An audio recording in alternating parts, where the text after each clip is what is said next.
চাকরির মার্কেটে এখন ডিগ্রিধারী প্রচুর ব্যাচেলর আছে, প্রচুর জব সিকার আছে যাদের বিশাল বিশাল ডিগ্রি আছে, অনার্স করেছে, মাস্টার্স করেছে, এরকম প্রচুর গ্রাজুয়েট, পোস্ট গ্রাজুয়েট মার্কেটে আছে।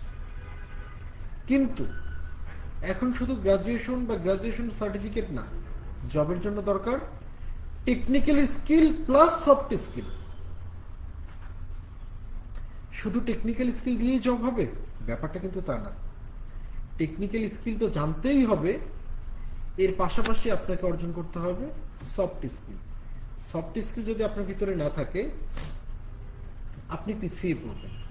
নর্মালি দেখেন, আপনি একজন সফটওয়্যার ডেভেলপার, আপনি জানেন একটা সফটওয়্যার কিভাবে তৈরি করতে হয়, আপনি একটা প্ল্যাটফর্ম ইউজ করে আপনি সফটওয়্যারটাকে তৈরি করতে জানেন।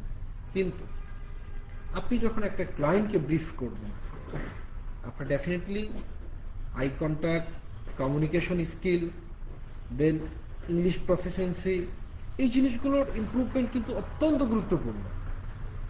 দেন কমিউনিকেশন স্কিলের কথা যদি বলি, প্রত্যেকটা সেক্টরে কমিউনিকেশনটা অত্যন্ত গুরুত্বপূর্ণ। আপনি যদি মনের ভাব প্রকাশ করতে না পারেন, আপনি যদি প্রপার ওয়েতে কমিউনিকেট করতে না পারেন, কাঙ্ক্ষিত লক্ষ্য অর্জন কখনোই হবে না।